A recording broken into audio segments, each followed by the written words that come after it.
Para dar inicio a la exposición entonces, les quiero presentar a quien impartirá la sesión del día de hoy. Él es Jonathan Martínez Líbano, es psicólogo, docente de pre y posgrado, director del Magíster en Educación Emocional y Convivencia Escolar de la UNAV, Magíster en Gestión Educativa y en redes, Cursos Humanos y Habilidades Directivas, doctor en Psicología Clínica y de la Salud, posgrado en Trastornos de la Personalidad, Perspectivas Actuales de la PUC, certificado en Enseñanza Superior y en Estrategias de Enseñanza Digital, además de ser director de variados diplomados de terapia cognitiva conductual en ADIPA.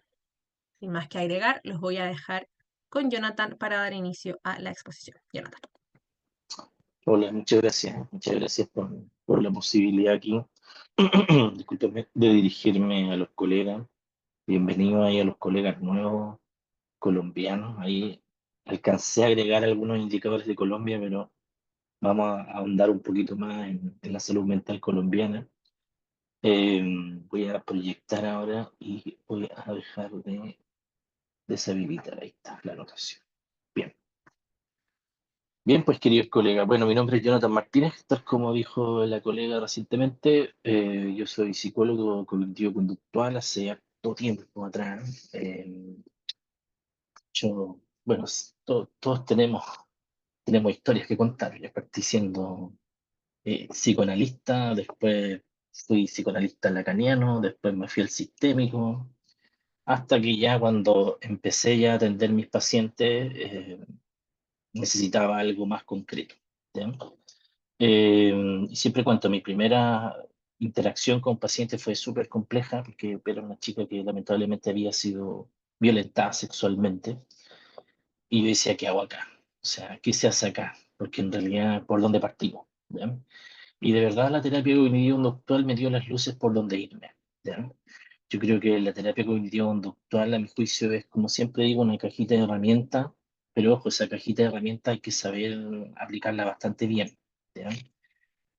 Si bien, ojo, y esto es importante, si bien la terapia cognitiva conductual ha tenido una tremenda, pero tremenda evolución en el tiempo, yo creo que no hay que desconocer y no hay que dejar de mirar algunas estrategias, por ejemplo, de la primera, de la segunda generación, ¿ya? En la actualidad estamos con estrategias de tercera generación, ¿vale? Entonces, un poquito para introducir el tema de hoy día, obviamente que cuando nosotros hablamos de terapia cognitiva conductual, tal como les decía anteriormente, ha habido una evolución innata. ¿Ya? Pasamos desde ser, bueno, yo pasé por toda la historia, honestamente. Pasamos de ser conductistas radicales, no sé si alguno de ustedes, al igual que yo, estudió con ratoncito. eh, en laboratorio de investigación, ¿verdad? Aprendiendo acerca del condicionamiento clásico, operante, ¿ya? Ahí, si el ratoncito se condicionaba, aprobaba la asignatura, ¿ya? Si no se condicionaba, reprobaba la asignatura, así de complicada era la situación. Eh, y obviamente después evolucionaba a la segunda generación, ¿ya? Y en la segunda generación me quedé harto tiempo, ¿ya?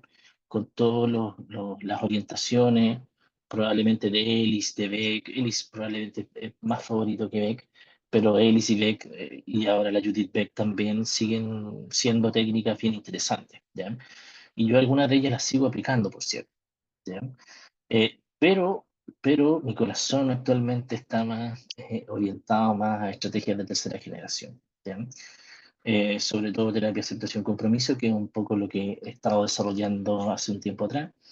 Eh, Porque claro, efectivamente ha habido una evolución, eh, y hay que entenderlo desde la psicoterapia. Un poco yo cuando atendía a pacientes solamente con segunda generación, yo siempre decía algo falta finalmente. O sea, porque claro, las personas evidentemente reestructuradas cognitivamente, es verdad, se sentían mejor, es verdad, reconocían estos patrones de pensamiento negativos, ¿verdad?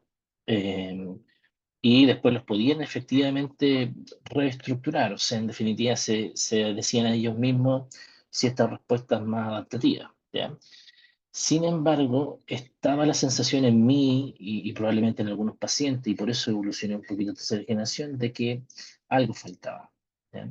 Y un poco lo que yo encontré en eso que faltaba es la terapia de aceptación compromiso, ¿ya? Dado que lamentablemente hay situaciones que nosotros no vamos a poder soslayarla, o sea, en definitiva, efectivamente los pacientes no pueden dejar de sentir ansiedad. ¿Ya? Yo me acuerdo de un paciente que tenía, que era un chico que tenía un trastorno de ansiedad generalizada, también tenía crisis de pánico y con agorafobia. Este paciente, por ejemplo, tenía que viajar regularmente al norte de Chile, que es un viaje, no sé cuántas horas serán, 2 o 3 horas en avión. Eh, y claro, eso, él, en una de las sesiones, me dice, ¿sabes que yo, pucha, sabes que yo entiendo de que gracias a las técnicas que me ha enseñado de relajación, de respiración, efectivamente yo puedo ir un poquito delante del síntoma, puedo prevenir efectivamente la aparición, por ejemplo, de ansiedad, ¿ya? Si me viene una crisis de pánico, en el peor de los casos, me voy a poder tomar la pastilla, el SOS, y probablemente se me va a pasar, ¿ya? Sin embargo, y aquí está la frase decidora que dije, no, algo más de haber. Sin embargo, no dejo de sentirlo, ¿ya? Y ahí es cuando efectivamente empiezo a indagar, esto hace años atrás, 15 años atrás, probablemente empiezo a indagar un poquito más y me topo con la estrategia de aceptación-compromiso. ¿Ya? Y ahí empecé a trabajar un poquito con aceptación. Primero debo reconocer que al principio no quería incorporar el mindfulness, ¿ya? Yo decía, pucha, el mindfulness tenía mi aprensión, honestamente, pero probablemente desde mi desconocimiento, por cierto, pero ahora ya está totalmente integrado. Entonces, en la terapia cognitivo-conductual nosotros hemos tenido una evolución, y una evolución súper genial, porque en estricto rigor nosotros trabajamos harto desde el modelo. Sí, podemos decir que trabajamos desde el modelo médico, pero también trabajamos desde un modelo más científico, ¿ya? De hecho, todos los terapeutas cognitivo-conductuales trabajamos siempre midiendo nuestras intervenciones, ¿verdad? Siempre al inicio de nuestro tratamiento partimos midiendo escalas. Ahí usted puede ocupar las clásicas, la VAI, la PDI, el DAS-21, por ejemplo, o escalas de suicidio. Yo ocupo la OCACHA, por ejemplo, entre otras cosas. Entonces, en definitiva, nosotros tenemos una metodología, ¿ya? Y eso avala en estricto rigor nuestros avances, ¿ya? Yo puedo decir efectivamente que en un tratamiento no lo hice muy bien, y lo puedo decir a ciencia cierta, y eso me tiene que llevar a una reflexión y obviamente a tratar de hacerlo mejor, por cierto, y buscar a lo mejor estrategias más, más eficaces.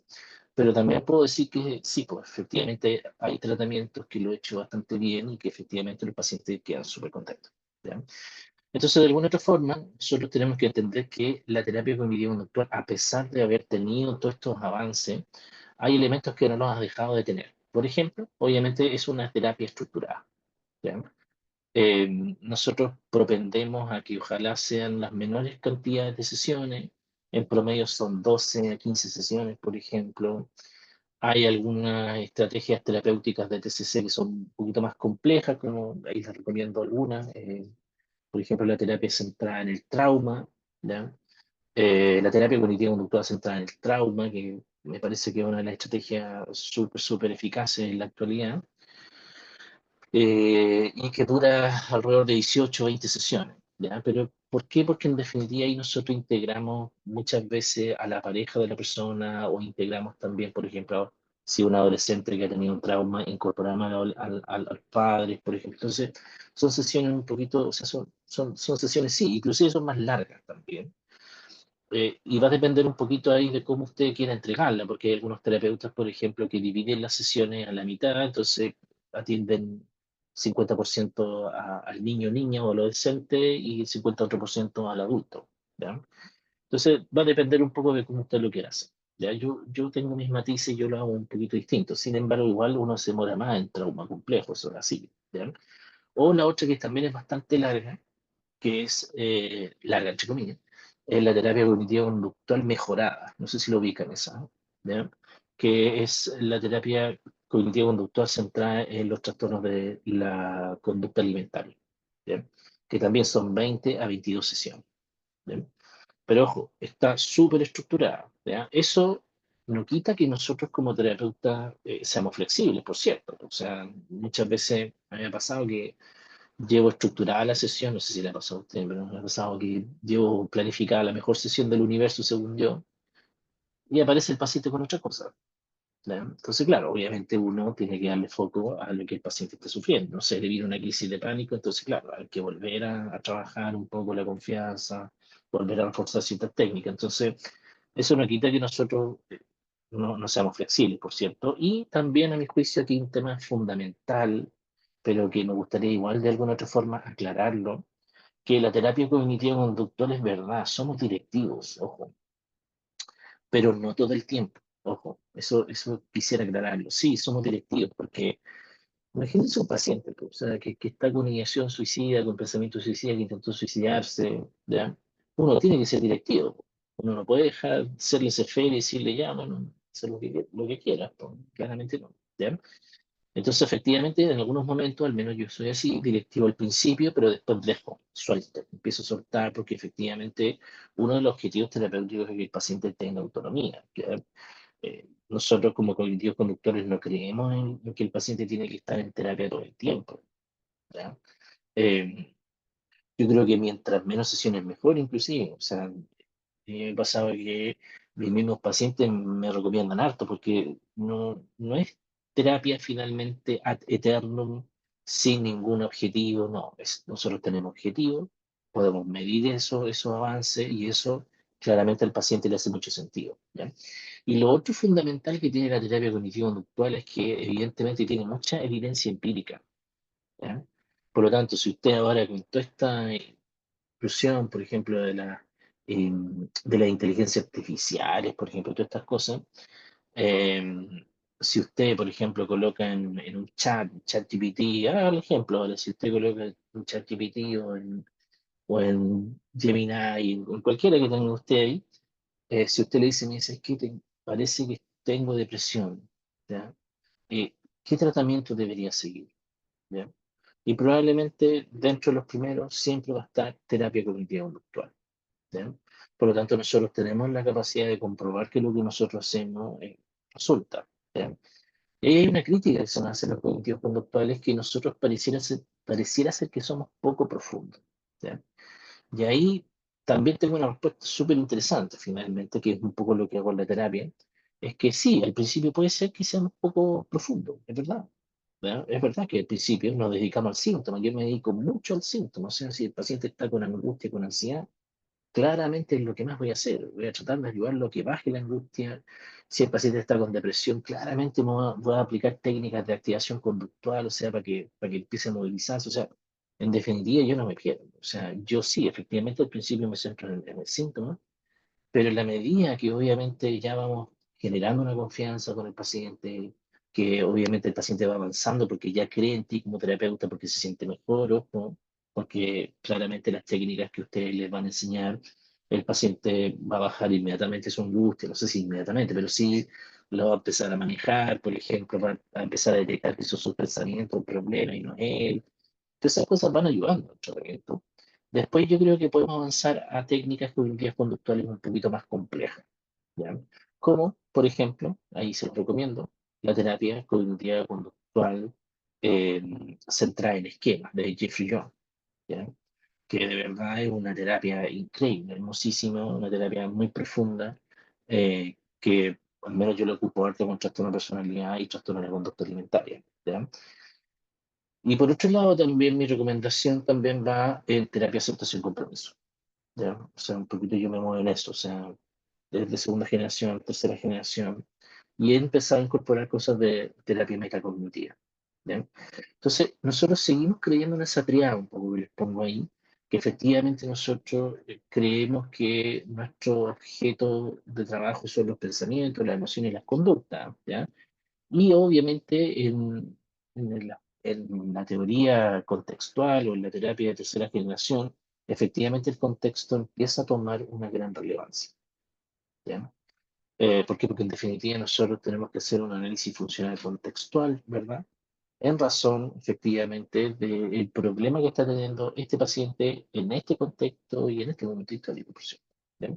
Entonces, es una terapia bastante completa. Lo importante es que hay que saber aplicarla, ¿ya? Porque claro, hay muchas personas que son detractores de la terapia cognitivo-conductual, pero cuando uno los supervisa, chuta, están aplicando técnicas cognitivo-conductual, pero el problema es que lo hacen bien. Entonces, a veces hay que conocer al enemigo, como digo yo. Entonces, efectivamente, la terapia cognitivo-conductual es una estrategia bien interesante, pero hay que saber aplicarla bastante bien, ¿ya? Más del 70% de los tratamientos que para cualquier patología son cognitivas conductuales, que de primera línea, ojo, ya, los más recomendados, ya, más del 70%. Y obviamente con las grandes prevalencias que nosotros tenemos en la actualidad de problemas de salud mental, efectivamente requerimos de técnicas que tengan evidencia científica. ¿Ya? Y ojo, y eso muchas veces pasa de que las personas también, bueno, llévelo a la actualidad, la inteligencia artificial van a decir, oye, ¿qué técnica es la más efectiva? Aparece la cognitiva conductual. ¿Ya? Entonces, siempre me gusta mostrar este estudio que es bien interesante. Aquí les dejo la referencia completa, ¿ya? Que es un artículo publicado en The Lancet Psychiatry, ¿ya? En donde un poco nos pone en evidencia cómo ha evolucionado o han evolucionado los problemas de salud mental, ¿ya? A nivel mundial, eso sí, ojo, no en Latinoamérica. Pero miren un poco lo que pasa.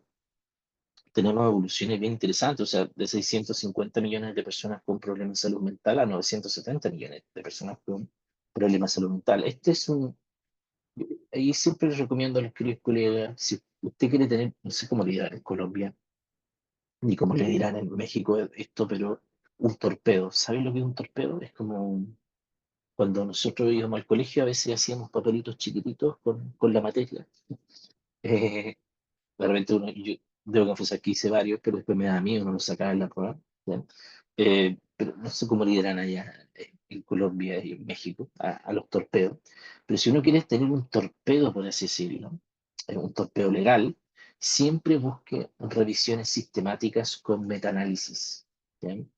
¿Qué significa eso? Que alguien ya leyó muchos artículos, por ejemplo, y los resumió en un artículo. Por ejemplo, si yo quisiera decir, mira, ¿sabes qué? Me llegó un paciente con, no sé, tricotilomanía. Entonces coloco en Scholar Google, ojo, siempre en Scholar Google, ya no use Google, en Scholar Google, coloque en Scholar Google, y ahí está, ahí se lo puse en el chat. Ahí ponga revisión sistemática tricotilomanía. Ya yo le aseguro que va a aparecer un artículo que va a hablar de cuáles son las técnicas más efectivas. Entonces ahí uno tiene un torpeo, como decía anteriormente. ¿Sí? Entonces, efectivamente, miren cómo hemos avanzado. O sea, en estricto rigor, es súper complejo todo esto, porque cada vez hemos ido avanzando, ¿ya? Y lamentablemente estamos viendo que obviamente las prevalencias no bajan, ¿ya? Y es ahí, y un poquito el argumento que vamos a hablar más adelante, y es ahí donde aparece el argumento interesante de las estrategias de tercera generación, ¿ya?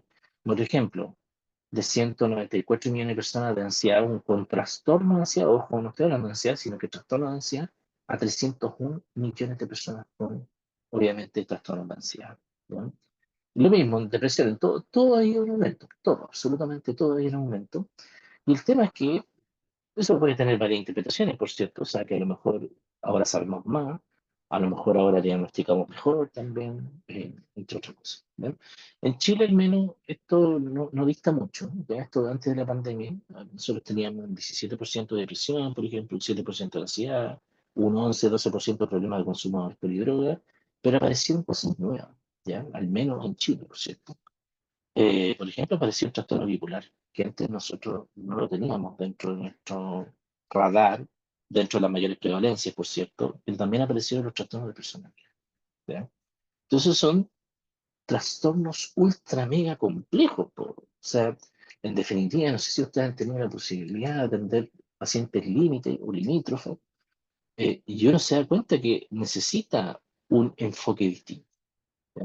Por lo tanto, uno tiene que saber desde la terapia cognitivo-conductual o desde la psicoterapia, que no es lo mismo atender finalmente a un paciente, no sé, con un trastorno de ansiedad, un trastorno depresivo, versus un paciente no sé, con un trastorno de personalidad. O sea, las aproximaciones son distintas. ¿Ya? Y miren en México también, en México bastante parecido, miren, como grandes prevalencias de depresión, ansiedad, por ejemplo, en jóvenes mexicanos, en varias como, en varias poblaciones distintas en México. Nosotros ahora estamos, o sea, yo más bien dicho, estamos haciendo un estudio con la UNAM, ¿ya? Porque un poquito cuando conversando con colegas de allá de la UNAM, nos dimos cuenta de que lamentablemente hay pocos estudios de prevalencia. Entonces ahora vamos a hacer un estudio grande de prevalencia en México, ¿ya? ahí lo vamos a estar publicando, ojalá traiga una y en Colombia no he estado mucho lo mismo, porque esto 2023, ¿ya? Apareció que un 66% finalmente del pueblo colombiano ha enfrentado algún problema de salud mental en suyo. O sea, en definitiva, tenemos que nosotros como terapeutas estar listos, ¿ya? Y ojo, como les digo, la terapia cognitivo-conductual, al menos como siempre digo esto, al menos a mí me salvó la vida, porque yo te aseguro que algo siempre voy a poder hacer con un paciente, siempre. O sea, desde que el paciente va a estar mejor, cuando lo deje, eso va a ser así. O sea, ¿cómo le voy a enseñar mindfulness? ¿Cómo le voy a enseñar estrategias, no sé, la 478 por ejemplo? ¿Cómo le voy a enseñar técnicas de enraizamiento? El paciente va, obviamente, a manejar mejor la sintomatología. ¿Ya? Por lo tanto, como digo, siempre digo, la terapia cognitivo-conductual de verdad que por lo menos a mí me salvó la vida. ¿Ya? Ahora, en agosto, sí, en agosto voy a estar en Colombia, también, en Bogotá. Voy a estar en la Universidad del Rosario, en la Universidad Javierana, disculpa, en la Católica Pontificia Universidad de Javierana, sí. Y voy a estar en otra más, no me acuerdo, en una en Barranquilla. Voy a estar dando unas conferencias por allá en Colombia, en un congreso también que voy a, pero ahí a lo mejor nos conocemos en vivo y en directo. ¿Ya? Algunos estudios que he hecho yo al menos con mi grupo de investigación, miren cómo hemos encontrado nosotros. Obviamente la ideación suicida, por ejemplo, el riesgo suicida, por ejemplo, es súper alto, o sea, 20, sobre el 20%, por ejemplo. Y miren este dato, al menos en estudiante universitario, miren este dato interesante, o sea, 13% ha intentado atentar contra su vida al menos una vez. El 10% viene casi dos veces y el 4,2% de tres o más veces en los últimos 6 meses. ¿Sí? Por lo tanto, de nuevo insisto, estamos en una crisis tremenda, o sea, tremenda de salud mental aquí, por ejemplo, los consigno los factores como críticos, ¿no? Ser mujer, por ejemplo, pertenecer a las minorías sexuales, estar entre los 26 y los 30 años, esa me llamó mucho la atención, me pareció como un factor de riesgo. Estar en tercer año de universidad, parece que es así, obviamente tener depresión, ansiedad, el consumo de marihuana, usar cocaína y el utilizar, por ejemplo, antidepresivos. ¿Ya? Tiene lógica, obviamente, porque en realidad cuando una persona está mucho más cerca finalmente de una depresión. De hecho, todos los estudios dicen que el 70% de los pacientes que se suicidaron estaban pasando por un episodio depresivo. Eh, por lo tanto, ahí siempre, y esta es una humilde recomendación para ustedes, queridos colegas, siempre que un paciente de ustedes llegue con una ideación, pensamiento suicida o intento suicida, ¿ya? Inmediatamente haga la estrategia del plan de urgencia, inmediatamente. No se pierda, chiquillos. ¿Ya? A mí yo cuando estudié psicología, que fue hace años atrás, los profesores me decían, oye, no, es que tú tienes que hacer un contrato terapéutico. ¿Ya? Y el contrato terapéutico era, oye, si hay que colocar en un papel, decir, mira, yo, Jonathan Martínez, mientras esté en tratamiento, no me voy a suicidar.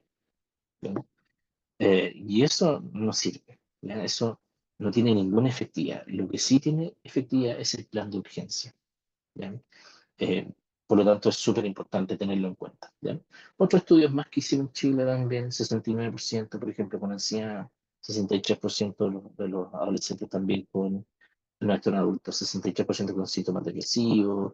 O sea, en definitiva, tenemos un grave problema de nuevo, ser mujer, ser adolescente, pertenecer a minorías sexuales, el consumo de marihuana, ojo, ya, ojo con el consumo de marihuana, respeto que la gente consume marihuana, pero eh, pareciera ser que está bien correlacionado con algunos problemas de salud mental complejos. ¿Ya?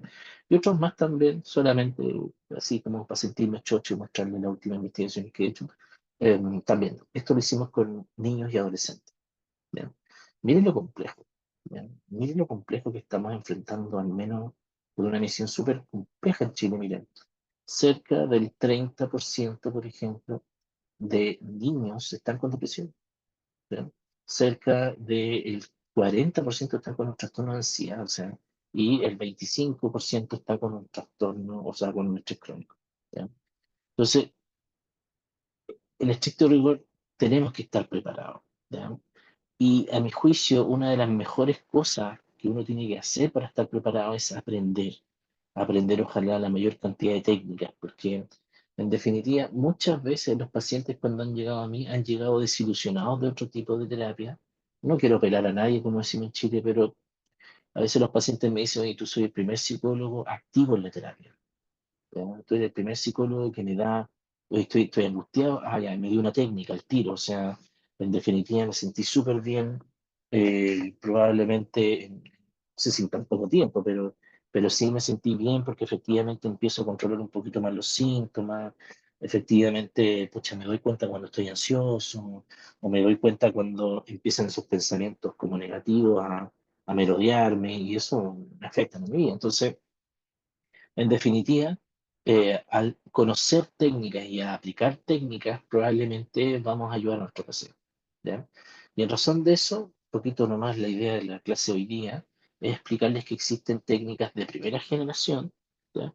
Técnicas de segunda generación y técnicas de tercera generación. ¿Ya? Yo sé que algunos colegas que son un poquito más dogmáticos, disculpen lo que voy a decir, pero es cierto, algunos colegas más dogmáticos dicen que eh, no puedes combinar técnicas. ¿Ya?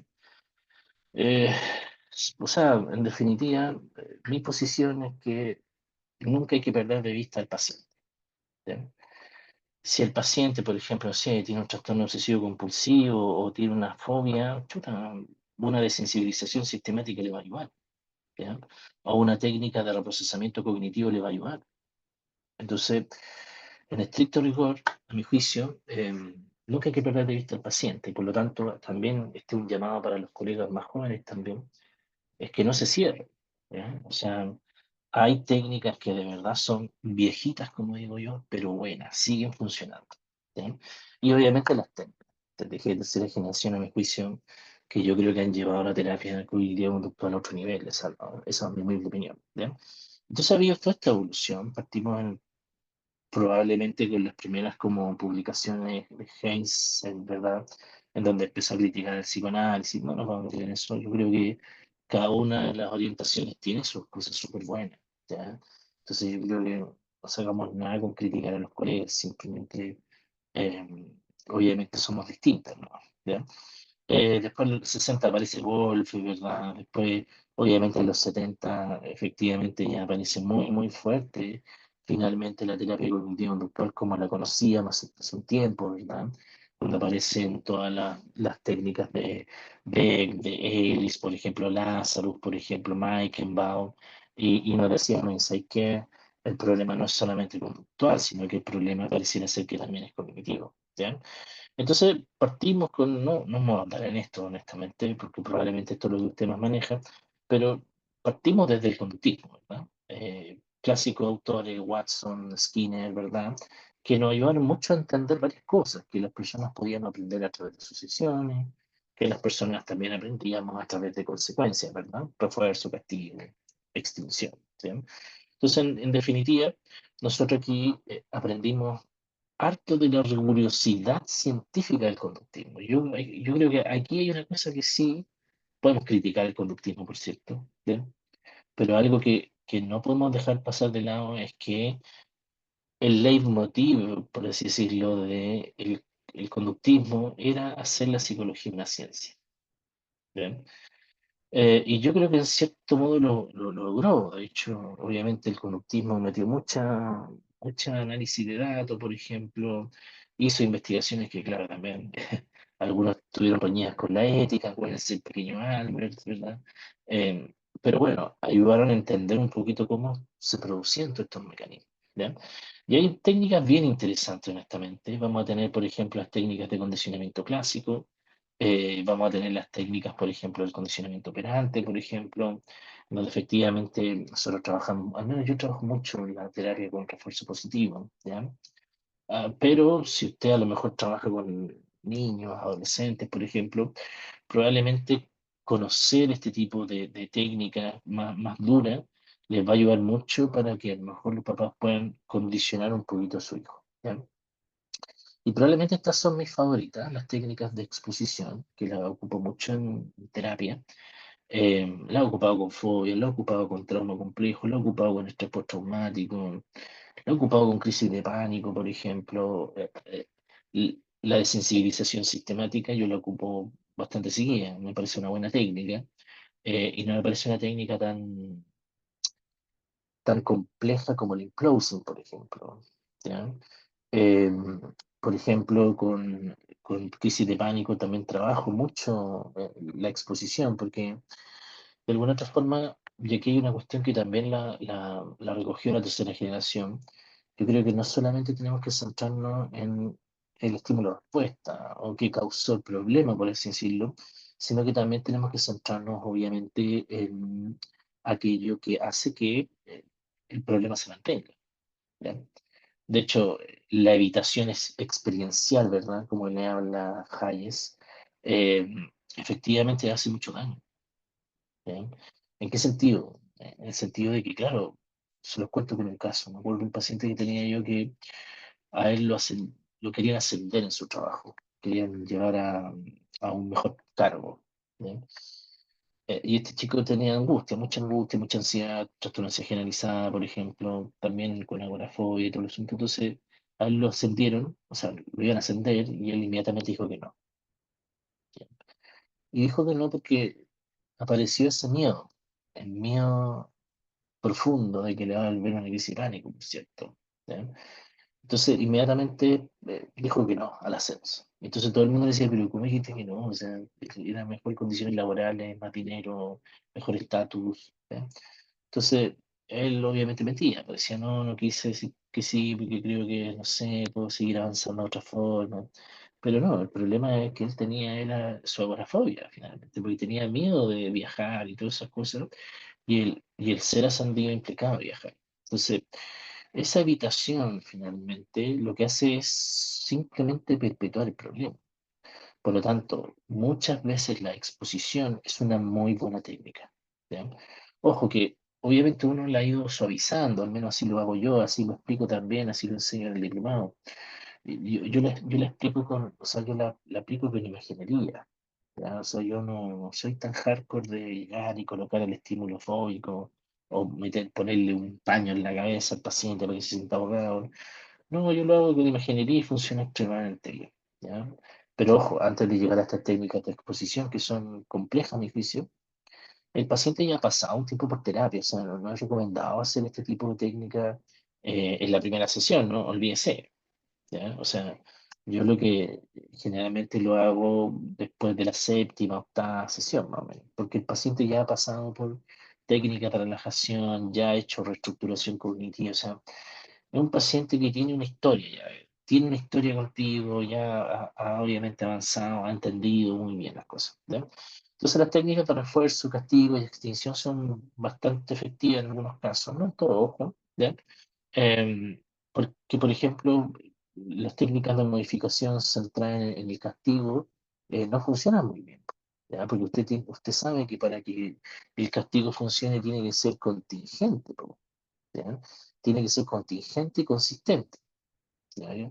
Entonces, efectivamente, si queremos cambiar la conducta de alguien, no va a haber alguien para pegarle, no sé, las manos todo el rato. Entonces, por eso no resulta, por eso se extingue en el tiempo el castigo, porque en estricto rigor eh, lamentablemente no tenemos esa contingencia, ¿ya? Por lo tanto, yo siempre les recomiendo ahí más refuerzo. También hay otras técnicas bien bonitas, el modelamiento, el encadenamiento, en donde uno va avanzando con el paciente pasito a pasito, por ejemplo, en donde el paciente obviamente vamos consignando ciertos objetivos y vamos avanzando en la modificación de la conducta, ¿verdad? Entonces, aquí podemos ocupar otras distintas cosas, o sea, podemos ocupar el role-playing clásico, por ejemplo, practicar la conducta en la sesión o darle tareas, por ejemplo, al paciente para que él obviamente haga sus experimentos dentro de su casa, por ejemplo, o donde quiera, finalmente. Entonces, son técnicas que funcionan hasta el día de hoy. ¿Sí? Entonces, ojo, tenemos también, como todo en la vida, hay ventajas. Yo creo que las técnicas de primera generación, a mi juicio, ayudan mucho.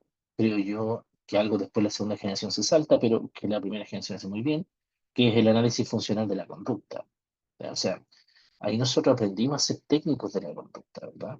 ¿Ya? O sea, aprendimos a cuantificar, por ejemplo, a medir, por ejemplo, que son cosas súper buenas. O sea, también hay procedimientos estandarizados, replicables, por ejemplo, que tú puedes ir, en definitiva, teniendo esta técnica y aplicándola a distintos pacientes, pero de la misma forma, ¿ya? y obviamente que ha demostrado eficacia en, pucha, en varios trastornos. ¿Ya? Ahora bien, tiene graves problemas también, por cierto, o sea, nada es perfecto en el mundo, ¿ya? Es muy reduccionista, ¿no? Ya, muy, muy reduccionista. De hecho, yo me acuerdo cuando partí siendo psicólogo, yo era conductista acérrimo ahí, pero eh, Ardila era mi ídolo, por ejemplo. Entonces, en estricto rigor, conductista acérrimo. ¿Ya? Tampoco no se consideran los procesos cognitivos. O sea, en definitiva, por muy conductista que uno sea, todos podemos llegar obviamente el entendimiento que algo vaya acá arriba, ¿verdad? Que hay imágenes mentales, por ejemplo. Entonces, en definitiva, a mi juicio, claro, ahí se cae el conductismo, ¿ya? Como un modelo explicativo de toda la conducta humana, por cierto. ¿Ya? Hay mucha evidencia empírica que hasta el día de hoy, por ejemplo, en la fobia específica, las técnicas conductuales pareciera ser que tienen mejor rendimiento que otras. Por ejemplo, también, por ejemplo, en la exposición de prevención de respuesta, esta técnica me gusta mucho. ¿No? Yo creo que está hecha en una miradita, porque de verdad, por ejemplo, con los pacientes TOC, esa es la mejor forma de tratarlo. ¿Ya? ¿Y qué significa esto? Y los bipolares también, por cierto. ¿Ya? ¿Y qué significa eso? Significa ir delante del síntoma, por cierto.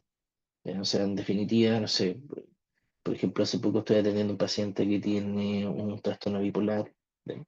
Entonces estoy aplicando esta técnica. ¿Ya? En definitiva, s- hago los mismos pasos de cualquier tratamiento conductual, se hace las mediciones al inicio, se hace los vídeos terapéuticos, se los reglamenta, se hace el diagnóstico y todo, ¿no?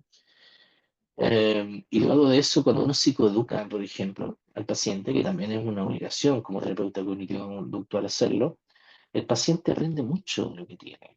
¿Ya? Y aquí hay una frase que yo siempre digo, discúlpenme si alguno de ustedes han estado en alguna conferencia mía anteriormente, pero de verdad que yo creo que uno no puede luchar contra aquello que no conoce. Por lo tanto, dar el diagnóstico es un elemento central. ¿Ya? ¿Y eso qué hace finalmente? Hace que las personas obviamente aprendan de lo que tienen y puedan detectar fácilmente su sintomatología. Y esta técnica, por ejemplo, de la prevención de respuesta, a mí me parece fundamental porque uno empieza a ordenar al paciente, por así decirlo, en términos muy, muy simples, por cierto. ¿Ya? Entonces, obviamente uno sabe que los pacientes con, con trastorno bipolar, por ejemplo, si trasnochan se pueden descompensar. Entonces nosotros, claro, lo que tratamos de hacer es higiene del sueño, por ejemplo, que no tomen alcohol, por ejemplo. Entonces, la idea finalmente de la prevención de respuesta es ir un poquito delante del síntoma. ¿Ya? Y hay mucha evidencia entonces científica que avala todavía estas técnicas. No todas, por cierto, ¿ya? Pero hay algunas que se aplican en la terapia que funcionan extraordinariamente bien, como por ejemplo la de esa y otras más, pero solamente si no, no terminaríamos nunca esta conferencia. ¿Ya? Después pasamos a la segunda generación, probablemente la más conocida, ¿ya? Probablemente es la que muchos de nosotros aprendimos a ser terapeutas. ¿Ya? Cuando yo estaba en la universidad, se fue hace por rato, imagínense lo viejo que soy, eh, eh, estaba como recién Beck, ¿cachai? O sea, estaba como recién Elvis, o sea, imagínense lo viejo que soy, o sea, estábamos hablando hace 20, 25 años atrás, ¿ya? Entonces, con eso al menos yo empecé siendo ya terapeuta, ¿ya? Y ahí apareció toda esta revolución cognitiva, ¿se acuerdan que aparecieron todos estos autores como Baylis, Beck, Lázaro, Meichenbaum, y empezaron a hablar de algo que se llamaba terapia cognitiva en algunos momentos, y que después fue bautizada como terapia cognitiva conductual, ¿ya? Y aquí empezaron a ver cosas bien interesantes, ¿no? Como que empezaron a referir de que efectivamente existían distintos procesos dentro de nuestro cerebro, ¿verdad? ¿Ya? Por un lado están estas creencias nucleares, ¿verdad? Que es estos esquemas fundamentales sobre yo, los demás y el entorno, ¿verdad? El clásico depresivo, ¿verdad? Que no sé, la triada cognitiva, ¿se acuerda? La clásica triada cognitiva de B que decía que las personas tienen una percepción negativa de sí mismo, del entorno y del futuro, ¿verdad? ¿Ya? Entonces, claro, yo decía siempre, si tú quieres saber si alguien cercano a ti está depresivo, pregúntale cómo ve el futuro de aquí a 10 años más. No me veo probablemente. ¿Cómo está su autoestima? Pésimo. ¿Cómo está el entorno? No, el entorno es muy peligroso. ¿Ya? Entonces, estaban esas visiones, estaban las creencias intermedias también y los pensamientos automáticos. Estaban también distorsiones cognitivas, los esquemas, ojo, ya que es súper importante tenerlo en cuenta, em, que obviamente nos hacían identificar ciertas ideas que, así como la segunda generación siempre lo planteó así, por cierto, ciertas ideas nucleares, básicas, por ejemplo, que aparecían en la primera infancia. Y esas, obviamente, ideas complejas, por ejemplo, efectivamente ayudaban a la aparición de distorsiones cognitivas. ¿Ya? Entonces lo que nosotros teníamos que hacer ahí era ayudar al paciente a detectar esos errores cognitivos o esas distorsiones cognitivas. ¿Ya? De hecho, yo siempre, yo atiendo a adolescentes y adultos por si acaso. ¿Ya? Entonces a mis pacientes más adolescentes les hablo de ciertos virus mentales, les digo, ¿ya? Muy claro, no está hablando de distorsiones cognitivas, ¿cachai? O sea, es igual lo digo, pero en definitiva para que me entiendan, un poco le digo, mira, esto es como un virus mental, ¿cachai? O sea, todos tenemos virus, entonces la terapia cognitiva de un doctor lo que hace es como colocarte un antivirus en tu cabeza. ¿Ya? Porque claro, lo que hacemos nosotros desde la terapia cognitiva conductual es que obviamente el paciente identifique evidentemente el error cognitivo, la distorsión cognitiva, y luego de eso nosotros la debatimos. ¿Ya? La debatimos con distintas técnicas, la flecha descendente, por ejemplo, la problematización, los experimentos conductuales, los experimentos empíricos, típicos de Ellis, entre otras cosas. ¿Ven? Entonces aquí aparece una cosa bien interesante. O sea, en estricto rigor, eh, de alguna otra forma, Beck nos dijo, mira, ¿sabes qué? Al igual que, bueno, todos los teóricos de la segunda generación, nos dijeron, ¿sabes qué? El problema no está en la situación, sino que el problema está en, más que la situación, en la interpretación. O sea, las personas no sufrimos por las situaciones, sino que nosotros sufrimos por las interpretaciones. Entonces, claro, si mi esposa llega enojada, no sé, hoy día, ya llegó ya, por si acaso, no está enojada, ¿verdad? Pero si mi esposa llegase enojada hoy día, eh, puedo empezar a interpretar cosas. Yo, pucha, a lo mejor algo malo hice, o a lo mejor le contaron algo malo de mí, a lo mejor, pucha, se quiere separar, a lo mejor está enamorada de otro. Entonces, en definitiva, ¿qué nos decía la segunda generación? Es que chuta, el tema es que nosotros sufrimos finalmente por las interpretaciones. ¿Bien? Y ahí aparecen ideas bien interesantes, como las que establece Beck, ¿verdad? La teoría cognitiva. También aparece esta idea que es muy importante, la del procesamiento disfuncional, ¿verdad? Estas creencias irracionales que nosotros tenemos, que distorsiones cognitivas, ¿verdad? Que tienen distintos nombres, ¿ya? Y los esquemas y las creencias nucleares. O sea, en definitiva, nosotros tenemos que llegar a lo más profundo, finalmente, de los problemas psíquicos que tienen que ver con los esquemas, ¿ya? Entonces, en definitiva, yo creo que otras cosas que puso muy en énfasis Beck, más que él hizo, es la medición. De hecho, yo les recomiendo las escalas de Beck, o sea, eh, está la BDI, por ejemplo, ¿verdad? La Beck Depression Inventory, la BAI, la Beck Anxiety Inventory, me parece súper buena. De hecho, las dos escalas me parecen fantásticas porque miden muchos síntomas, ¿ya?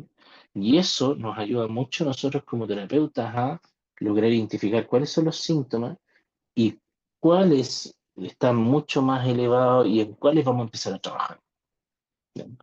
Por ejemplo, muchas veces, y probablemente le pasa a usted en la consulta igual que a mí, nosotros vemos llegar a un paciente que viene depresivo y ansioso, o ansioso y depresivo, ¿verdad? Entonces la pregunta ahí es, oye, ¿por dónde partimos? ¿Partimos por la ansiedad? ¿Partimos por la depresión? Algunos más radicales, no sé si han escuchado por ahí, pero algunos más radicales dicen que la ansiedad y la depresión son lo mismo. Ya, igual, si lo analizamos. Puede ser, hay síntomas que sí, efectivamente se comparten, pero en estricto rigor, claro, la sintomatología, la etiología son bien distintas, pero bueno, algunos radicales hablan acerca de eso, ¿ya?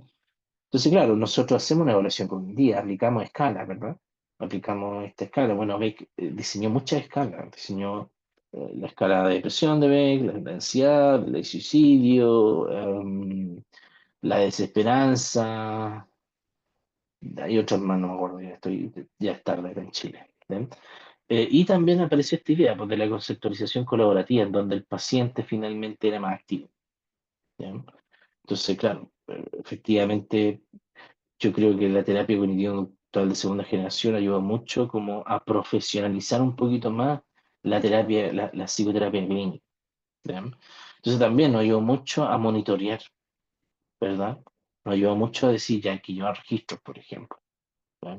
Hay que llevar un registro de cómo va evolucionando esta sintomatología. ¿Sí? Entonces, y también nos ayudó a una intervención concreta. ¿Ya? Fíjense que hay una revisión sistemática con meta-análisis súper importante, ¿ya? Muy importante, publicada en el 2023, que dice lo siguiente, es rara los resultados, pero se los voy a tratar de explicar. Las técnicas que el paciente tiene mayor confianza en uno como terapeuta es la reestructuración cognitiva, por ejemplo. O sea, la técnica de reestructuración cognitiva a los pacientes les hace muy bien, ¿ya? Porque siente que están avanzando. ¿Ya? Pero claro, imagínense a alguien que no es muy consciente de estos errores cognitivos, de estas distorsiones cognitivas, de pronto empieza a hacerlo. O sea, una develación, porque los colegas, o sea, es como, uy, nunca me había detenido a pensar que pareciera ser que las cosas que pienso influyen en lo que hago y lo que siento, ¿ya? Probablemente para nosotros que somos psicólogos eso es obvio, ¿cachai? Pero en definitiva para un paciente, una persona que no está en este mundo, es una revelación, de verdad. Entonces, en estricto rigor, ¿qué les quiero decir con esto? Que finalmente la reestructuración cognitiva es una técnica que a los pacientes les da mucha confianza, ¿ya? Pero ojo, no es tan efectiva. ¿Ya? Eso es lo que dice el metaanálisis. ¿Ya? Las técnicas más efectivas en la actualidad son las técnicas de tercera generación. Y sobre todo en el último gran metaanálisis, eh, la técnica más eficaz es la terapia de aceptación-compromiso, ¿ya? De todas. ¿Ya?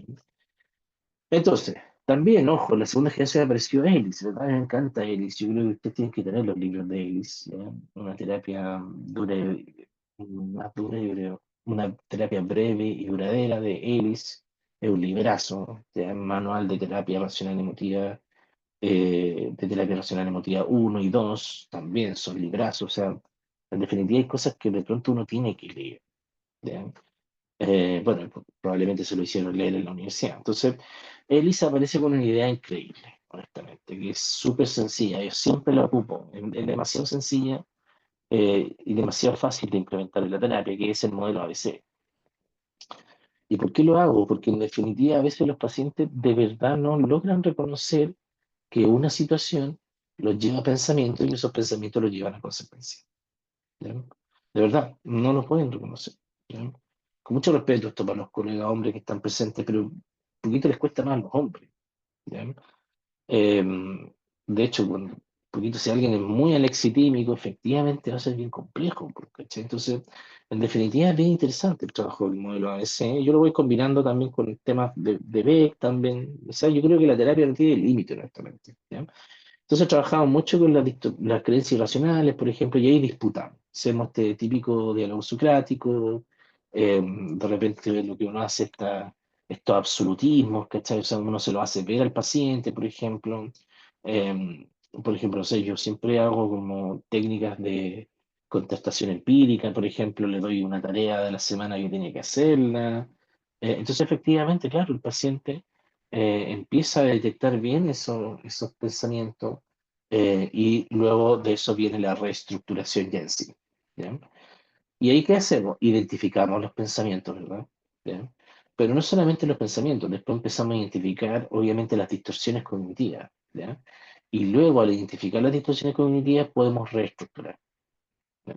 Y ahí podemos ver ciertas alternativas, por ejemplo, eh, que podemos tener frente a ciertos pensamientos bastante duros que de pronto nosotros mismos nos decimos. ¿Ya? Entonces, por ejemplo, no sé, pues este clásico de cometí un error explicando un dato en una reunión, por ejemplo, eso me provocó una ansiedad y eso me lleva a estos pensamientos. ¿Ya? Quedé como un tonto, todos notaron mi nerviosismo, por ejemplo, y eso, no sé, me van a echar, me van a sacar de la pega, me van a echar, por ejemplo, lamentablemente, no sé, no voy a poder seguir avanzando por este error. Entonces ahí aparecen estas ideas catastróficas, ¿ya? Que hacen muy bien contrastándolas en terapia. ¿Ya? Por lo tanto, sumamente importante finalmente que cuando nosotros hacemos, por ejemplo, reestructuración cognitiva, efectivamente reemplazamos un pensamiento por otro pensamiento. ¿ya? Y asimismo, un poquito también lo hacemos con la estrategia de resolución de problemas, ¿verdad? En donde efectivamente, de nuevo, identificamos un problema, después generamos alternativas, las cuales las hacemos a través de estrategias, por ejemplo, no sé, de relajación, con estrategias a lo mejor de role-playing, por ejemplo, y siempre ocupo una idea que me viene bastante bien, honestamente, en terapia, eh, que yo les digo a mis pacientes, les digo, ya, ok, ¿y si eso le pasara a un amigo tuyo? O sea, esto que estás pensando tú, lo pensara un amigo tuyo, ¿qué le dirías tú a él? Y ahí el paciente empieza a darle una vuelta a la idea y funciona bastante bien, ¿ya?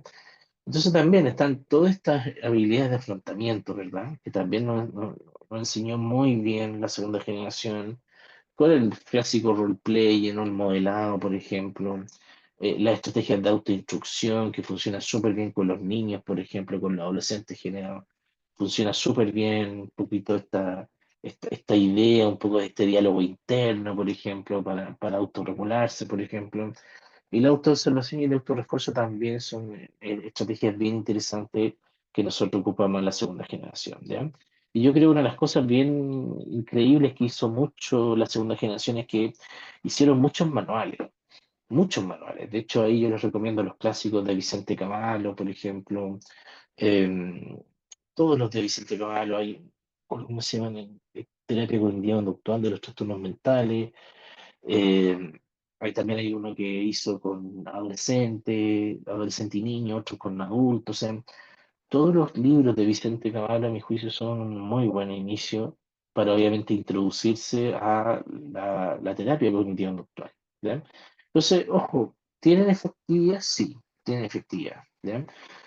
De hecho, aquí apareció una gran idea, ojo, que hasta el día de hoy probablemente muchos lo repetimos, que dicen que 12 sesiones de TCC, ¿ya?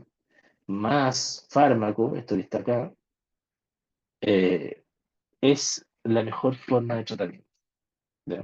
De hecho, 12 sesiones de terapia cognitiva conductual, la terapia, por ejemplo, el libro que tienen que leer, terapia cognitiva de la depresión, tienen que leerlo ese libro, terapia cognitiva de la ansiedad, ¿cachai? O sea, también tienen que manejarlo, ¿ya? Porque hay ideas que hasta el día de hoy se mantienen, ¿ya?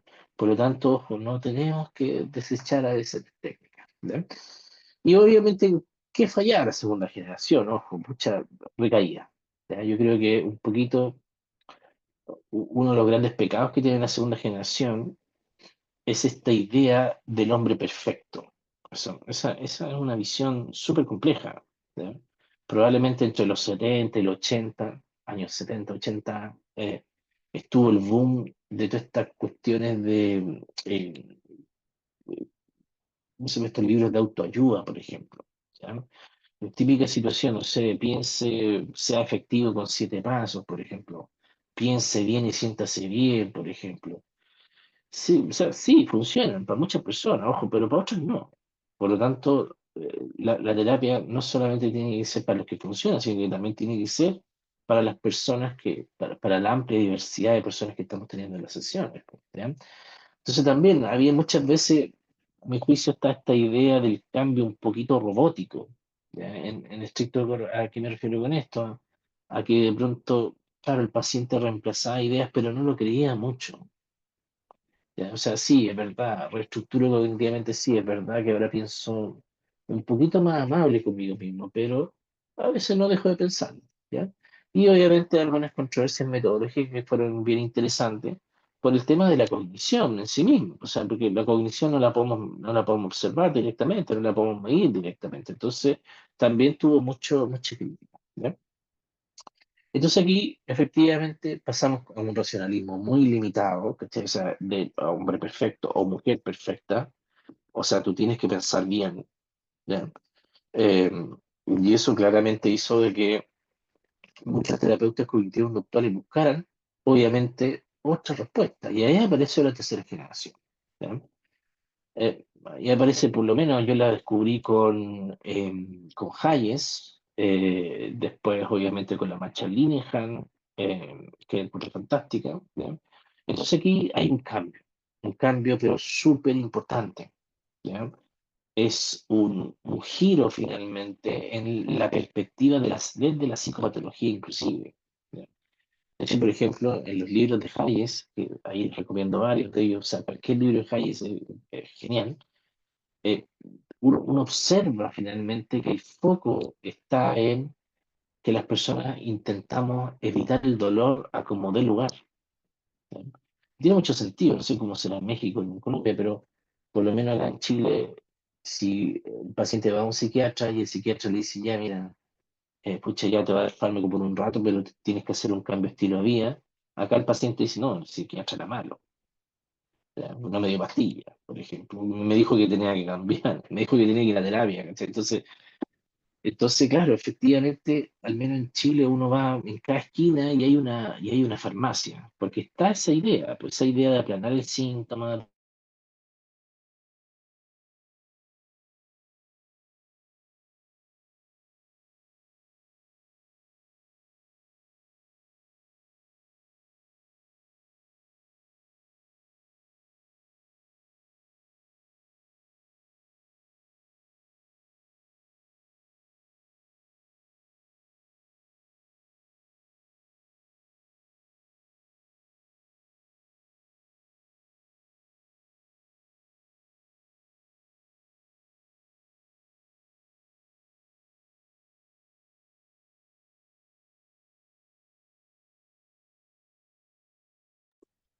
Pareciera que Jonathan se quedó pegado. Le vamos a dar unos minutos. Sí, de hecho se cayó. Vamos a dar unos minutitos para que vuelva. Mientras tanto, hicieron la pregunta recién, la respondí en el chat, pero les recuerdo que tanto la clase como la presentación, o sea, el PPT, quedan subidos a la página de Adipa, ¿ya? Para que lo puedan revisar sin problemas.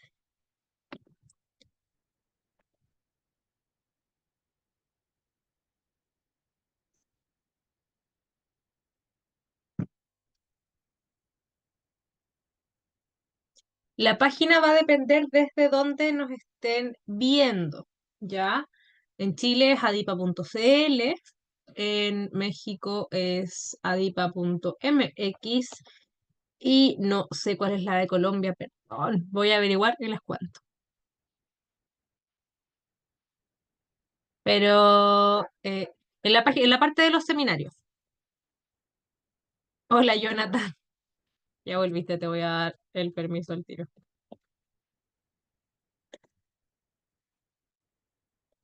Ahí está. Ya, discúlpeme, me autosaboteé, discúlpeme. Estaba hablando mucho, me censuré ya, así que caché que me pasé, así que voy a cerrar, ¿vale? Entonces, pero bueno, como les decía, las estrategias de tercera generación son hermosas. De verdad, yo les recomiendo meterse ahí. La utilización del mindfulness es básico, ¿ya? Yo, de nuevo, siempre reconozco esto, pero al principio decía, no, mindfulness, que chanta, eso no, eso es como casi una pseudociencia. Y bueno, me empecé a dar cuenta que había mucha evidencia científica que lo avalaba. Entonces yo decía, pero ¿cómo yo voy a ser el que más sabe? No, claramente no. Entonces ahí empecé a meterme hasta ahora.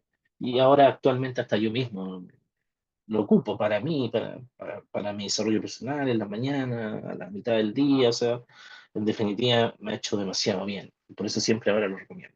¿Ya? Entonces aparecieron conceptos nuevos. ¿Ya? Yo creo que una de las terapias, a mi juicio, que tienen que mirar de verdad muy detalladamente es la terapia de aceptación compromiso, porque aparece con un lenguaje distinto, muy distinto. ¿Ya? Porque, por ejemplo, no sé, por la DBT sigue usando reestructuración cognitiva, por ejemplo, sigue usando técnicas de organizamiento, un poco lo que nosotros aprendimos en la segunda generación, ¿verdad? Pero la ACT, no, aparece con un lenguaje distinto, nos empieza a hablar de la aceptación, nos empieza a hablar del contacto del presente, obviamente nos empieza a hablar de que tenemos que trabajar con los valores del paciente. A mí me encanta esa estrategia de los valores. ¿Ya? De hecho, lo que uno hace, efectivamente, es como, bueno, yo tengo ahí una ficha, que siempre lo trabajo de la misma forma, coloco distintas áreas de la vida del paciente y le coloco los posibles valores que puedes colocar. Entonces ahí uno todo el rato le va diciendo al paciente, oye, pero esta decisión que tú quieres tomar, ¿se aleja, te aleja o te acerca a tus valores? Entonces, uno no le dice al paciente que tiene que cambiar. El paciente va tomando solo el insight y además creo yo que es una técnica bien, bien elegante, honestamente, porque al utilizar muchas metáforas en la terapia, al usar mucho ejercicio, de verdad que el paciente va tomando los cambios solo. ¿Ya? Uno no le tiene que decir al paciente que tiene que cambiar. ¿Ya? Entonces, el estricto rigor me parece una técnica bien, bien interesante. Entonces, yo le invito a revisar la terapia de aceptación compromiso, porque de verdad que funciona extraordinariamente bien. ¿Ya?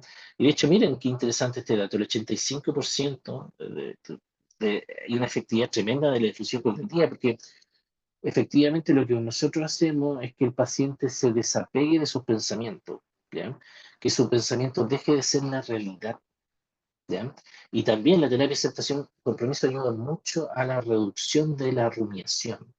Porque, ojo, el problema muchas veces no está, probablemente usted sabe esto, no está en pensar de vez en cuando esto, sino que también la rumiación. O sea, cuando yo sigo dándole vuelta a la idea, le doy vuelta, sin ninguna resolución, claramente me hace mucho más daño. ¿Ya? Entonces, yo les invito a revisar esta técnica y obviamente hay varias formas. O sea, en definitiva, cada uno de estos 6 puntos fundamentales de la terapia de aceptación compromiso se pueden trabajar a través de metáforas, a través de ejercicios, por ejemplo, de aceptación, a través, por ejemplo, de distintas formas. O sea, de hecho, hay hasta diálogos, por ejemplo, que usted puede extraer completo. O sea, yo siempre los ejercicios de terapia, aceptación, compromiso lo hago primero con relajación, con respiración, con imaginería, y después empiezo a tirar la metáfora entre medio ahí, y ahora veo de verdad cambios impresionantes. ¿Ya? Y la clarificación de los valores, que probablemente este es uno de mis ejercicios, pues, o sea, de verdad extraordinario, tan sencillo pero extraordinario, que ayuda a los pacientes a ordenarse. ¿Y qué significa esto? Significa que muchas veces, no sé, probablemente a usted le ha pasado con su paciente, el paciente llega a su consulta y le dice, mira, no quiero estar con esta mujer, pero estoy con esta mujer. O sea, no quiero estar casado con este hombre, pero estoy casado con este hombre. No quiero este trabajo, pero estoy en este trabajo. O sea, no quiero ser profe, pero soy profe. Entonces, en definitiva, lo que uno hace con esto es clarificar los valores. ¿Ya? Es como un poquito, también, ¿no? Ojo, nosotros no decimos si está bien o está mal. No, en definitiva, que lo que nosotros hacemos en estricto rigor es que el paciente empiece a actuar en conformidad a lo que él quiere con su vida, a lo que para él es importante. ¿Ya? Y el mindfulness es fundamental. ¿Ya? El mindfulness tiene que ser una herramienta de trabajo, ojalá durante todas las sesiones. Yo lo utilizo muchas veces más bien como una estrategia que acompaña el proceso terapéutico. A veces hay personas que no enganchan con el mindfulness y hay a lo mejor muy con otras cosas como diafragmática o la 478, ¿ya? Y hay programas clínicos estandarizados, por ejemplo. O sea, están estos, por ejemplo, el programa de MBSR, Mindfulness Based Stress Reduction, ¿ya? Y está el Mindfulness Based Cognitive Therapy, ¿ya?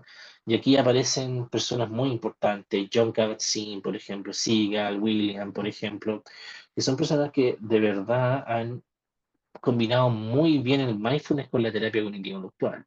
¿Ya? Entonces, en estricto rigor hay distintas formas, también está el clásico escaneo, por ejemplo, la práctica de atención básica. Ahí acuérdense que hay una división entre el mindfulness formal, mindfulness informal, entonces, en definitiva, cualquier persona puede practicar mindfulness. Y es tan sencillo, chiquillos, de verdad que, de nuevo insisto, se los recomiendo. O sea, 5 minutos de estar aquí ahora, simplemente experienciando lo que está pasando con mi vida, es algo fenomenal. ¿Ya? Y si me empieza, yo siempre digo a todos los pacientes, si tu mente empieza a divagar, simplemente concéntrate en tu respiración. O sea, así de sencillo. ¿Ya? Y la terapia eléctrico-conductual también que nos ayuda a entender cómo podíamos nosotros trabajar de mejor forma con los trastornos de personalidad. ¿Ya? eh, y con la conducta suicida, por cierto, y por lo demás. Entonces, aquí nosotros entendimos, y por eso empezó a ser tan efectiva este tipo de terapia, entendíamos que no teníamos que hacer que el paciente cambiara, sino que lo que teníamos que hacer es que nuestro paciente finalmente empezara a regularse mejor emocionalmente, empezara a tener una mejor efectividad interpersonal, a que empezara a entender y a tolerar un poco el malestar en estricto rigor, y esto no solamente lo hacemos con el paciente, sino que también con el entorno del paciente. ¿Ya? Y ahí aparecen cosas bien interesantes, por ejemplo, porque Bachar Linejo utilizó mucho esto es como estas como reducciones, por así decirlo, y aparece el Dearman, por ejemplo, aparece el FAST, por ejemplo, aparece el GIVE, por ejemplo, que son formas de orientar a nuestro paciente para que obviamente pueda avanzar. Y creo yo que uno de los últimos avances está en la TCC integrada o la TCC basada en proceso. ¿Ya? En estricto rigor es un poco como yo veo la terapia, honestamente. Yo creo que si hay un paciente que tiene un problema, entonces yo puedo aplicar estrategias de aceptación compromiso, o puedo aplicar estrategias de terapia cognitiva conductual centrada en mindfulness, o puedo aplicar estrategias, por ejemplo, eh, de DBT, entre otras cosas. Entonces, yo creo que la terapia centrada en proceso probablemente es el futuro de la terapia cognitiva actual, ¿ya? Y las terapias basadas en compasión, que son bien interesantes. Paul Gilbert aquí tiene unas cosas bien interesantes. Yo aplico hartos ejercicios, por ejemplo, de compasión. De hecho, nosotros vamos a publicar ahora un artículo en donde hicimos una revisión sistemática con metaanálisis, en donde fíjense que nosotros descubrimos que para el tratamiento del burnout, por ejemplo, en profesores, la terapia más efectiva o las estrategias más efectivas son las basadas en compasión. ¿Ya? Porque, claro, porque en definitiva los pacientes o los profesores, por ejemplo, siempre son muy duros consigo mismos. ¿Ya? Buscan esa perfección, buscan el 7 como decimos acá en Chile. Entonces, en estricto rigor, las terapias basadas en compasión, las técnicas basadas en compasión, ayudan mucho, evidentemente, para mejorar al paciente. ¿Ya? Obviamente todo tiene limitaciones, por cierto, pero creo yo que vamos por buen camino. ¿Ya? Un poquito quiero mostrarle aquí, después, esta presentación se las voy a dejar para que ustedes la puedan tener, ¿ya? Y aquí puedan ver estas diferencias, un poquito que hice entre los distintos tipos de generaciones, pero quiero llegar a algo, si me lo permiten, a un caso, ¿ya? Un poco para que ustedes vean cómo trabajo, al menos yo, ¿ya? Yo trabajo más desde un plan integrado, ¿ya? Por ejemplo, en un trastorno de ansiedad generalizada, por ejemplo, de la primera y la tercera generación, siempre trabajo en respiración, relajación, por ejemplo, entre otras cosas. Después de la cuarta a la décima sesión, ojo, no es siempre así, por cierto, solamente se lo puse como un ejemplo. Generalmente me voy por reestructuración cognitiva, por ejemplo, entre otras cosas, y de ahí en adelante después hago un giro a estrategias de tercera generación. Ojo, eso no quita que dentro de las primeras generaciones yo ya no le haya enseñado a mi paciente el trabajo con los valores, yo ya le enseñé, por ejemplo, mindfulness, por ejemplo, entre otras cosas. Entonces, de verdad que la terapia cognitivo-conductual funciona extraordinariamente bien, ¿ya? Y por lo mismo los invito a, si a usted no le gusta esto, no importa, pero intente finalmente quizás estudiar más, eh, porque en definitiva nuestros pacientes se lo merecen, ¿ya? Eso, me pasé demasiado, discúlpenme, me pasé 13 minutos, así que hasta aquí nomás hablo. Cualquier pregunta, quedo atento a lo que necesiten. Creo que vamos a hacer dos preguntas por el tiempo, discúlpenme. Sí, bueno, primero te agradezco, Jonathan, por la ponencia. Les agradezco a todos por su participación. Vamos a pasar a las preguntas. Como dijo Jonathan, vamos a hacer dos preguntas. Les pido que levanten la mano, ¿ya? Para yo poder habilitarles el micrófono. No quiero sonar pesada, solo les ruego que sean preguntas o si tienen algún comentario que puedan agregar dentro de la pregunta, si lo sean, pero siempre preguntas, por favor. Vamos a partir con Evelyn, que tiene la mano levantada. Evelyn. Hola, profe, buenas noches. Muy cortito, yo quiero inscribirme al diplomado y tengo la duda si es que va a incluir terapias de tercera generación, ACT, terapia de esquemas cognitivos, porque tomé un cursito con usted, no sé si se acuerda, y quedé con gusto a poco, así que por eso voy por el DIP. O sea, sí, porque en definitiva nosotros vamos a mostrarles cómo vamos a atender, o sea, cómo atendemos los distintos trastornos. ¿Ya? Entonces, por ejemplo, en el módulo de depresión, que lo hago yo, claro, efectivamente voy desde terapias de primera generación a tercera generación. Entonces, sí, en el estricto rigor sí, vamos a verlo, pero siempre basado en el trastorno, por cierto, o sea, cómo se aplica la técnica al trastorno. Ya sea, probablemente todos los módulos primero van a partir con un poquito de repaso de lo que es el trastorno, un poquito de psicopatología para recordar algunas cosas, pero después la idea es ir centrándonos solamente en cómo se aplican las técnicas cognitivas conductuales, también que vean algunos casos que uno, o sea, puede enseñar muchas veces a través de lo que uno ha hecho o de los errores también que uno ha cometido. También es importante, creo yo, de repente hablar de los errores. O sea, yo creo que obviamente todos nos hemos equivocado y es importante también aprender de las equivocaciones de otros, pero sí, efectivamente sí. Ya, profe, gracias. Gracias, Evelyn. Gracias, Jonathan. Vamos con Alejandra, que fue la segunda a levantar la mano.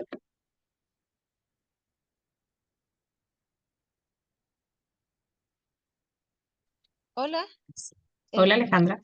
Hola. para el profesor quiero hacerle la pregunta en relación a lo que habló al principio, con respecto al paciente que tenía trastorno de ansiedad generalizada. Usted habló acerca del sentir.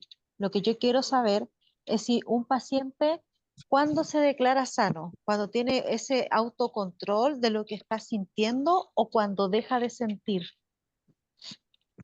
Chuta. Complicada la pregunta. A ver, yo creo que en psicoterapia es difícil hablar de cura, por cierto. Yo creo, amiga, muy personalmente, esta es una observación muy íntima. Yo creo que no hay nadie 100% curado, por así decirlo, normal. ¿Ya? Yo sí lo que creo es que cuando las personas finalmente pueden controlar o aceptar lo que tienen, ¿ya? Yo creo que ahí es cuando el paciente en definitiva avanza más. ¿Ya? O sea, va a depender un poquito de la estrategia, porque por ejemplo, no sé, te explico, tenía un paciente que era abogado, por ejemplo, y este chiquillo lo único que le bastó fue la reestructuración cognitiva. O sea, por ejemplo, él identificaba el error cognitivo, por ejemplo, y después mismo reestructuraba. Y hasta ahí eso le funcionó bastante bien. ¿Ya? Pero otros no, que en definitiva la reestructuración les ayuda, pero no cierran bien el ciclo. Entonces hay que enseñarles de pronto a aceptar que la ansiedad es normal, que es parte de la vida, por ejemplo, que está ahí por algo, por ejemplo, pero que no te va a dañar. Entonces, frente a tu pregunta, yo creo que la típica respuesta del psicólogo va a ser depende. Depende un poquito de cuál sea el objetivo terapéutico, cuál es el objetivo que se plantea el paciente ir contigo, por ejemplo.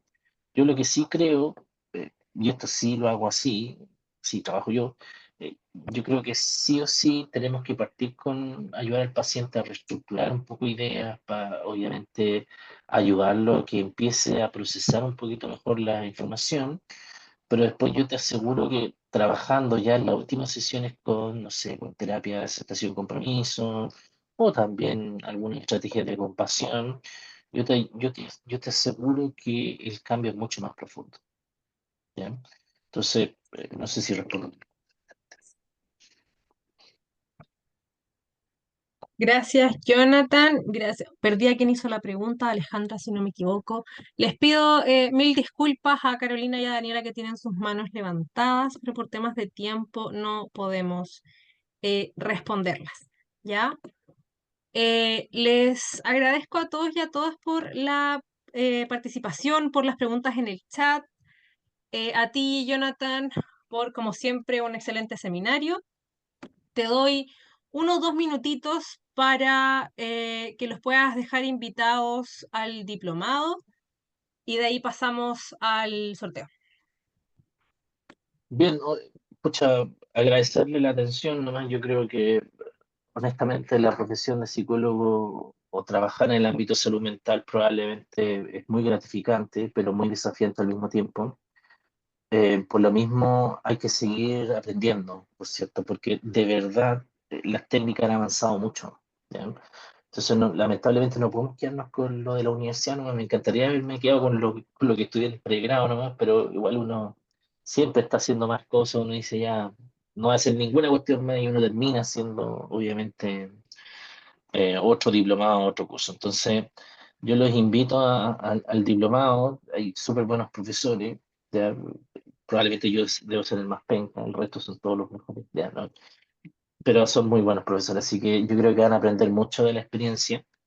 eh, y claramente, a mi juicio, van a aprender mucho de lo que hacen los profesores. La idea, un poco lo que hemos tratado de hacer, es que ellos les muestren cómo trabajan, porque muchas veces pasa de que cuando uno está en la universidad nadie te enseña, de verdad, y siento que de pronto está ahí, no sé, en taller clínico, y uno pregunta, ¿y qué puedo hacer ahora? Y el profe te mira con ojos de huevo, te dice, puta, no sé, haga lo que pueda, ¿ya? Entonces yo creo que los diplomados son instancias súper buenas para aprender cómo se hacen las cosas en situ, en la práctica, ¿ya? Así que eso, pues, y muchas gracias por la súper buenos comentarios, muchas gracias, de verdad que me encanta eso, pero yo creo que sigan estudiando, ¿ya? Yo creo que siempre hay que seguir ahí perfeccionándose y por nuestros pacientes. Como digo, no hay nada mejor que ser psicólogo, uno ayuda y más encima te paga. Así que eso es, ¿ya? Es un Gracias, abrazo y Jonathan, que gane el más mejor. que gane el más mejor. Que estés Vamos muy bien. a dejar de grabar y vamos a pasar al sorteo.